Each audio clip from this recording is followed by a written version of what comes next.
प्रियो, आज हम रोमियोस के 12वें अध्याय के 17वें पद की दूसरी लाइन पर कुछ देर विचार करेंगे।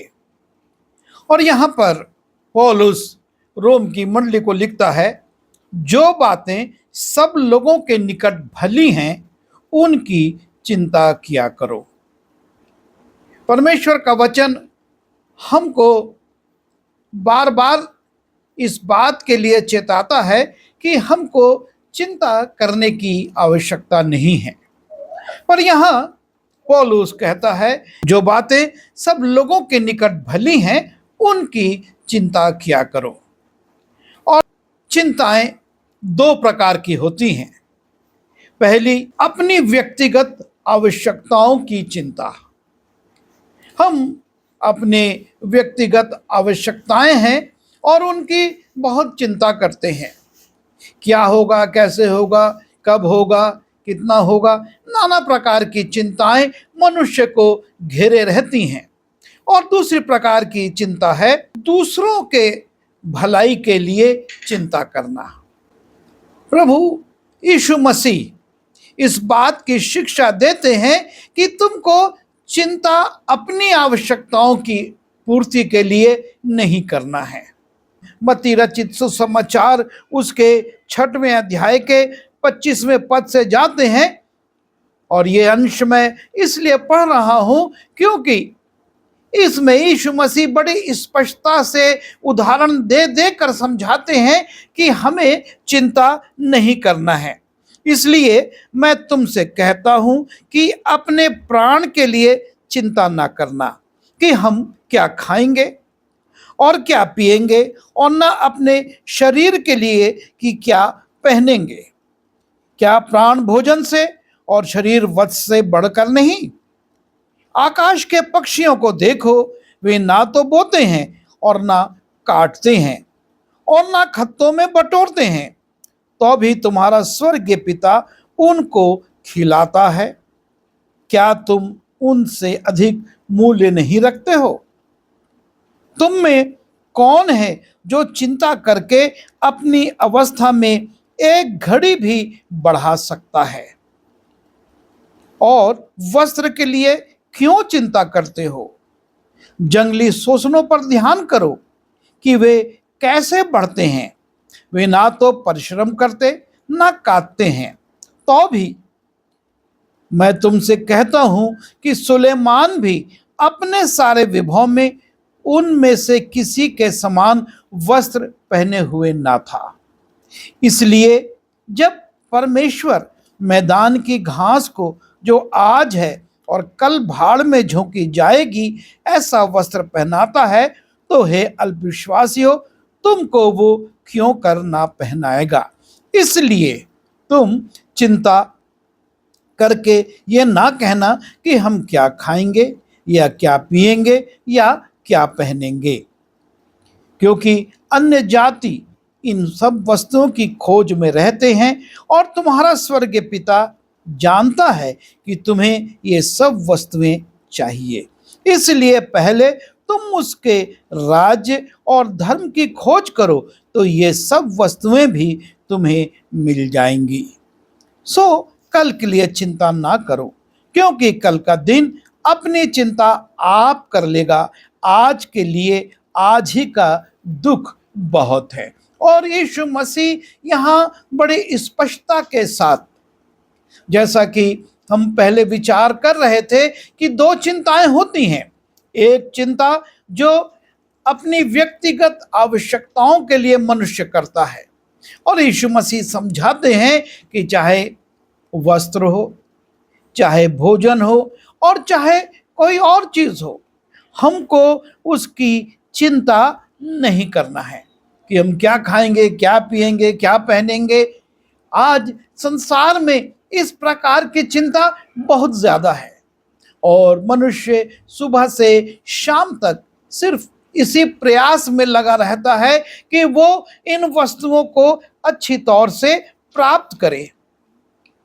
फिलिप्पियुस के 4 अध्याय के 6वें पद में पौलुस कहता है, किसी भी बात की चिंता मत करो। यीशु मसीह ने समझाया है कि हमको किसी भी बात की चिंता नहीं करना है, चाहे शोषण के फूलों को देखो, चाहे पक्षियों को देखो। परमेश्वर जब उनकी चिंता करता और उनको इतना सुंदर वस्त्र देता, खाने के लिए भोजन देता है, तो तुम तो उनसे बढ़कर हो। पौलुस कहता है कि किसी भी बात की चिंता मत करो, परंतु हर एक बात में तुम्हारे निवेदन, प्रार्थना और विनती के द्वारा धन्यवाद के साथ परमेश्वर के सन्मुख उपस्थित किए जाएं। हम चिंता करके अपनी आयु में एक दिन नहीं बढ़ा सकते, और इसलिए हमको सिर्फ प्रार्थना करना है, परमेश्वर का धन्यवाद करना है और अपनी विनती, अपने निवेदन उसके चरणों पर रख देना है। प्रभु यीशु मसीह का चेला पतरस अपनी पत्री में, पहला पतरस उसके 5वें अध्याय के 7वें पद में लिखता है, और अपनी चिंता उसी पर डाल दो क्योंकि उसको तुम्हारा ध्यान है। सारी चिंताएं जो हमारी हैं, जो हमारी आवश्यकताओं की हैं, हमको उन्हें परमेश्वर पर छोड़ देना है क्योंकि उसको तुम्हारा ध्यान है। और यहाँ तक कि जब सताव काल आए और हमको सताव के मध्य में पकड़ा जाए, अदालत में खड़ा किया जाए या पंचायतों के सामने ले जाया जाए, इस प्रकार की कुछ भी घटना हो, हमको चिंता नहीं करना है। यीशु मसीह मत्ती 10:19 में कहते हैं, जब वे तुम्हें पकड़वाएंगे तो यह चिंता ना करना कि हम किस रीति से क्या कहेंगे। हम किस रीति से उनसे क्या कहेंगे, इसकी भी तुमको चिंता करने की आवश्यकता नहीं है, तैयारी करने की आवश्यकता नहीं है। सिर्फ परमेश्वर पर भरोसा रखो, क्योंकि जो कुछ तुमको कहना होगा वो उसी घड़ी तुम्हें बता दिया जाएगा। परमेश्वर की आत्मा आपकी और मेरी सहायता करेगी ताकि विपत्ति के इन समयों में हम उन पंचायत के लोगों के सामने, अदालत में क्या कहें। प्रभु आपको और मुझको इस बात को बताएगा। और ये वो बातें हैं जो कि हमको अपनी व्यक्तिगत आवश्यकताओं की चिंताओं से अलग करती हैं, कि हम उन बातों को चिंता में रखकर अपने समय को और अपनी शक्ति को, अपनी ऊर्जा को बर्बाद ना करें।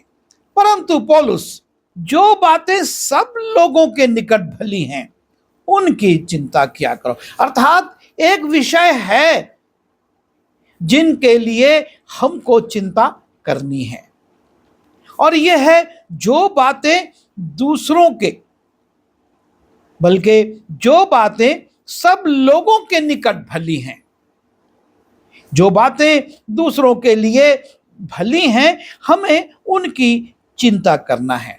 परमेश्वर ये चाहता है कि हम अपनी व्यक्तिगत आवश्यकताओं के लिए चिंता ना करें, पर हम दूसरों की भलाई के लिए, कैसे हम उनकी भलाई कर सकते हैं, कहाँ पर कब उनकी सहायता कर सकते हैं, उन्हें कहाँ पर सहयोग दे सकते हैं, इस बात की हमको चिंता करना है।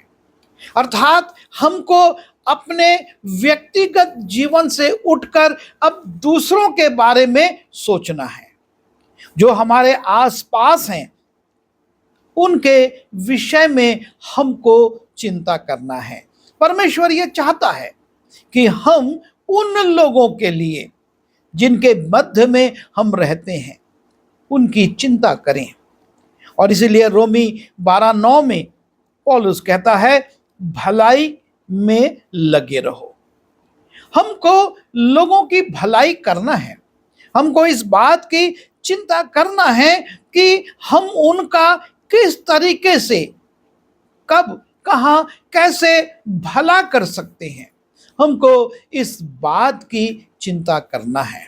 पौलुस दूसरा कुरिन्थी उसके 11वें अध्याय के 28वें पद में लिखता है, और बातों को छोड़कर जिसका वर्णन मैं नहीं करता, सब कलीसियाओं की चिंता प्रतिदिन मुझे दबाती है।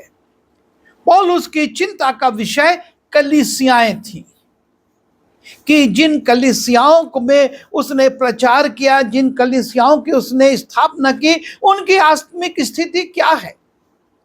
वो इस बात की चिंता करता है और उस प्रयास में लगा रहता है कि ये सारी कलीसियाएं जिनके बीच में मैंने सेवा की है, वो आत्मिक रूप से प्रबल होती जाएं, बढ़ती जाएं, प्रभु में और उन्नत हो। और जब वो इस बात को देखता है तो उसे खुशी होती है कि कलीसियाएं दूसरों की चिंता करने में बढ़ रही हैं। और वो फिलिपियों की मंडली को प्रशंसा देता है, उनकी सराहना करता है। जब मुझे कुछ आवश्यकता हुई, तुमने मुझे सहायता प्रदान की। फिलिपी की मंडली पौलुस को 3 बार कुछ कुछ सामग्री भेजती है। उसको इस बात की चिंता है कि प्रभु के जो सेवक हैं उनकी सहायता करना आवश्यक। वो जब सेवा कर रहे हैं उनको कुछ ना कुछ आवश्यकताएं होती हैं। पौलुस कहता है मेरे पास सब कुछ है, फिर भी जब तुमने ये चीजें मुझको भेजी तो ये वो सुगंधित भेंट है जो कि परमेश्वर के पास पहुंचती है और जिससे परमेश्वर खुश होता है।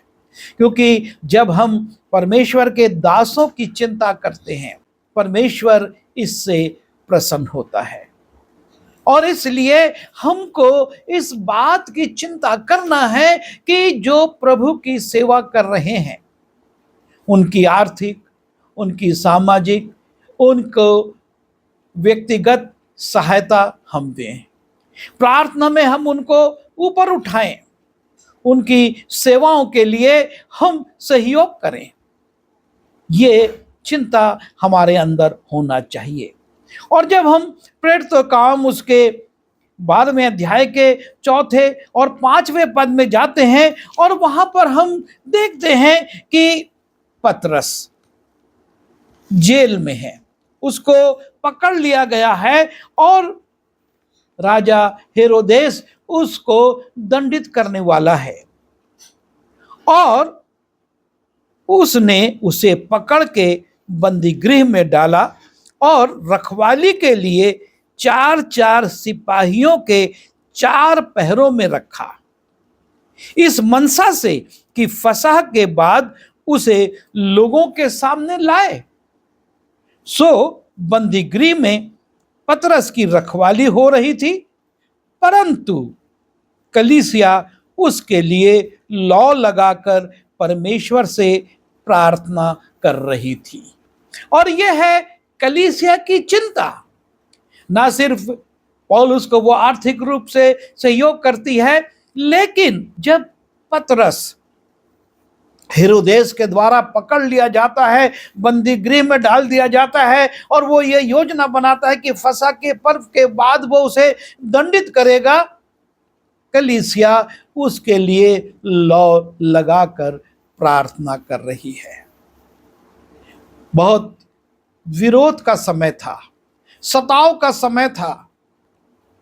याकूब को मार दिया गया था, उसका गला तलवार से इसी हेरोदेस ने कटवा दिया था और पतरस को भी पकड़ लिया था। परंतु कलीसिया को चिंता है और वो उसके लिए लौ लगा कर प्रार्थना करती है। तो पहली बात जो हम देखते हैं, हमको जो बातें सब लोगों के निकट भली हैं उनकी चिंता करना है, उसमें कलीसिया के अगुवों की चिंता हमको करना है। दूसरी बात हम देखते हैं, प्रभु यीशु मसीह स्वर्गारोहण के पहले अपने चेलों को आज्ञा देते हैं। मत्ती रचित सुसमाचार उसके 28वें अध्याय के 19वें पद में, इसलिए तुम जाकर सब जाति के लोगों को चेला बनाओ और उन्हें पिता, पुत्र और पवित्र आत्मा के नाम से बपतिस्मा दो। यीशु मसीह ये चाहते हैं कि हम आत्माओं को बचाने के लिए चिंता करें और उसके लिए कार्य करें। और इसी निमित्त यीशु मसीह कहते हैं कि तुम जाओ और लोगों को सुसमाचार सुनाओ, पिता, पुत्र, पवित्र आत्मा के नाम से बपतिस्मा दो। संसार में ऐसे बहुत से क्षेत्र हैं जहां तक इतना मीडिया होने के बाद भी, इतने साधन होने के बाद भी सुसमाचार नहीं पहुंचा है, और उन तक सुसमाचार पहुंचाना हमारा कर्तव्य है, क्योंकि प्रभु यीशु मसीह ने आज्ञा दी कि इसलिए तुम जाकर सब जाति के लोगों, किसी एक देश, किसी एक जाति, किसी एक क्षेत्र नहीं, पर सब जाति के लोगों को चेला बनाओ और उन्हें पिता, पुत्र और पवित्र आत्मा के नाम से बपतिस्मा दो। अर्थात तुम्हारी जो आत्मिक शिक्षा है उस चरम बिंदु तक जाए। हमको इसके लिए चिंता करना है कि सिर्फ वो वचन ना सुन लें, लेकिन उनको पिता, पुत्र और पवित्र आत्मा के नाम से बपतिस्मा भी दिया जा सके। और इसलिए हमको आत्माओं को बचाने के लिए चिंता करना है कि ये आत्माएं जो कि प्रतिदिन संसार से चली जा रही हैं, हम उनके लिए क्या कर सकते हैं। प्रार्थना करें, सुसमाचार प्रचार करें, सुसमाचार प्रचार करने वाली संस्थाओं को सहयोग दें, अपने धन को लगाएं और जितना भी उनके आत्मिक अगुवों को जरूरी है उसमें उनकी सहायता करें। तीसरी बात हम देखते हैं, यीशु मसीह ने मत्ती उसके 28वें अध्याय के 20वें पद में कहा, और उन्हें सब बातें जो मैंने तुम्हें आज्ञा दी हैं मानना सिखाओ। सुसमाचार प्रचार के बाद लोगों में जो आत्मिक बातों की कमी है उसको भी हमको सुधारना है, उनको सिखाना है, और इस बात की चिंता करनी है कि वो लोग सिर्फ सुसमाचार सुन ना लें, एक भीड़ आ ना जाए, लेकिन वो भीड़ का हर सदस्य अपने व्यक्तिगत जीवन में भी उन बातों को, जो बातें यीशु ने हमें आज्ञा दी हैं, मानना सिखाएं। ये बहुत जरूरी बात है और इसकी चिंता हमको करना है, क्योंकि जब हम इस संसार में दृष्टि डालते हैं, हम देखते हैं व्यभिचार का पाप बहुत बढ़ रहा है, और व्यभिचार का पाप ऐसा है जिसके विषय में बाइबल कहती है कि सारे पाप तो मनुष्य अपने शरीर के बाहर करता है, लेकिन ये पाप जो है वो अपने शरीर के विरुद्ध करता है, और इसलिए इस पाप से बचना बहुत जरूरी है।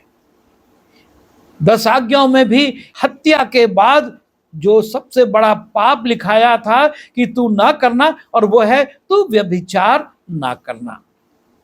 आज संसार में जब हम देखते हैं ये पाप बहुत ज्यादा बढ़ चुका है, ना सिर्फ शारीरिक व्यभिचार, लेकिन मानसिक और आंखों का भी व्यभिचार, कान से भी व्यभिचार आज बहुत हो रहा है, और इसके लिए हमको चिंता करनी है और हमको इसके लिए प्रयास भी करना है, प्रार्थना करना है। लेकिन आसपास में हमारी मंडलियों में जो लोग हैं उनको इसके लिए हमको शिक्षा देना है, समझाना सिखाना है।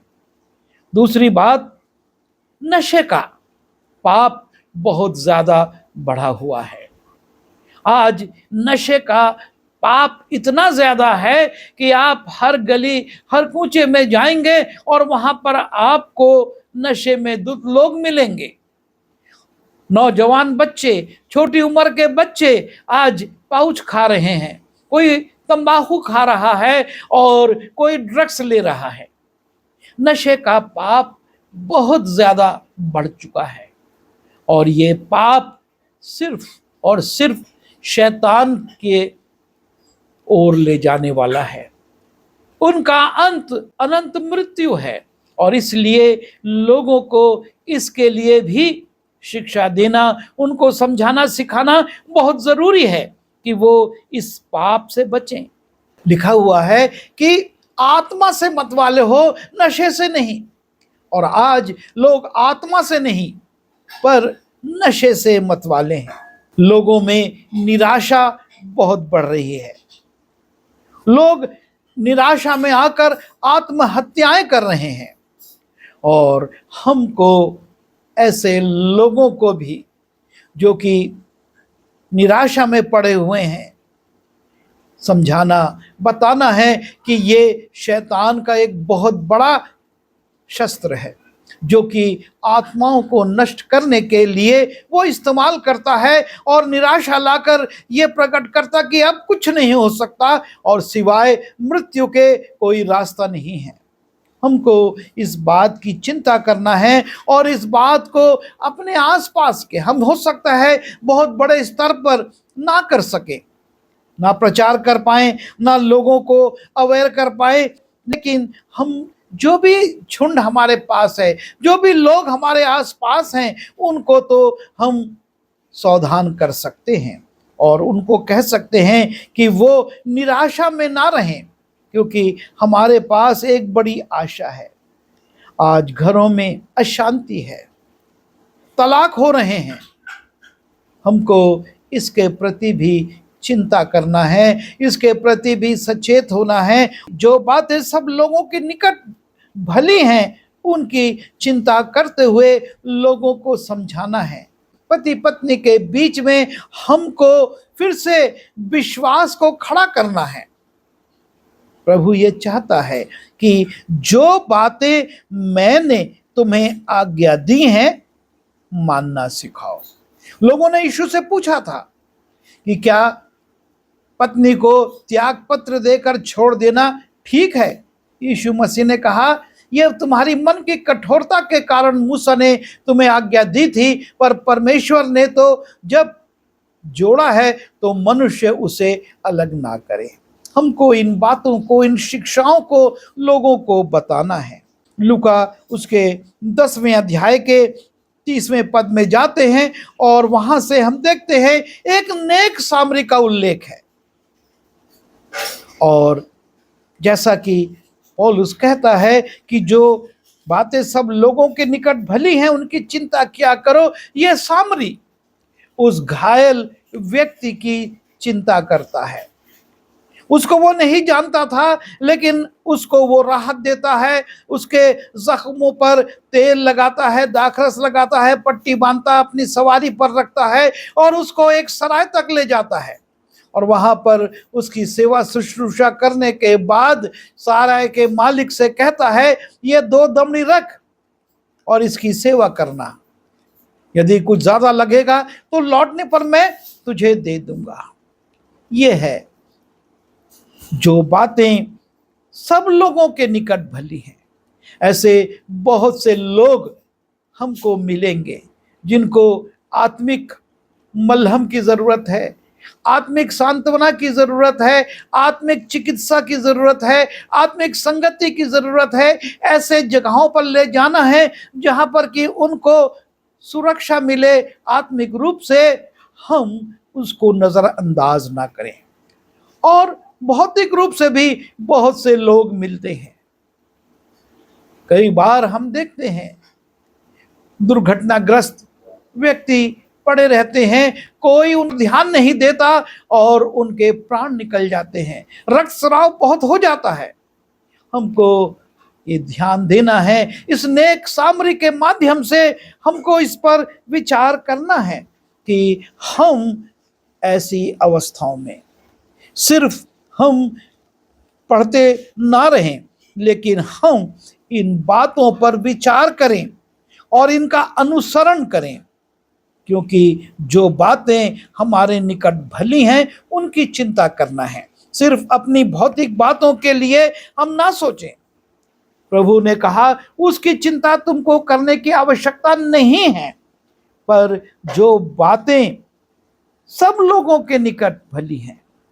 और नीति वचन उसके 3 अध्याय के 27वें और 28वें पद में सुलेमान कहता है, जिसका भला करना चाहिए, यदि तुझ में शक्ति रहे तो उनका भला करने से ना रुकना। परमेश्वर ये चाहता है कि जब उसने हमको ये शक्ति दी है कि हम भला कर सकते हैं, तो अवश्य भला करें। यदि तेरे पास देने को कुछ हो तो अपने पड़ोसी से ना कहना कि जा कल फिर आना, कल मैं तुझे दूंगा। हमको भलाई को टालना नहीं है, क्योंकि हम नहीं जानते कि कल क्या होगा। और इसीलिए यीशु मसीह ने कहा, तुम कल की चिंता मत करो, आज के लिए आज का दिन भारी है, आज का बोझ भारी है। और हम अपनी भलाइयों को भी कल के दिन के लिए ना टालें, लेकिन हम जिसका भला कर सकते हैं उसका भला करने के लिए चिंता करें और प्रयास भी करें, और परमेश्वर से शक्ति लेकर उस कार्य को पूर्ण भी करें। प्रभु जी, हम आपके चरणों पर आते हैं। हम मनुष्य हैं और हम अपनी व्यक्तिगत चिंताओं में पड़कर संसार के लोगों की चिंता करने से दूर हो जाते हैं। हमारी सहायता कर कि जब तूने हमारा बोझ अपने ऊपर उठा लिया है, हम अपनी सारी चिंताएं तुझ पर छोड़ दें और इस संसार में जो हमारे आसपास लोग रहते हैं उनकी भलाई की चिंता करें, और जो तूने हमको शक्ति दी है, जो तूने हमको योग्यता दी है, उसके अनुसार भला करके उनकी सहायता करें और तेरी आशीष अपने ले पाएं। विनती यीशु के नाम से मांगता हूँ, आमीन।